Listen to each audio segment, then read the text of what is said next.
In this video, I'll be showing you step by step how to extend your music inside of Riffusion. It is super easy to do. So the first thing you need to do is open up Riffusion like you usually would. Then from here, you need to find that specific music that you want to extend. Then from here, right beside the heart, you need to click on these three dots over here. Click Remix and click Extend.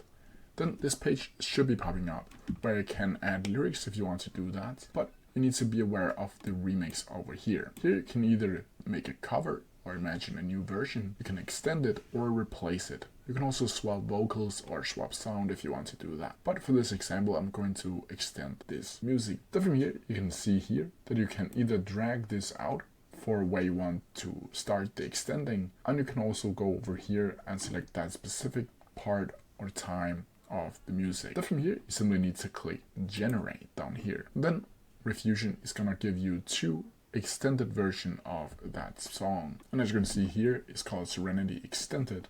And you can listen to it if you want to do that. But that's how you do it. If you have any questions about it, please leave them down in the comment section below and I'll try my best to answer them as quickly as possible. See ya!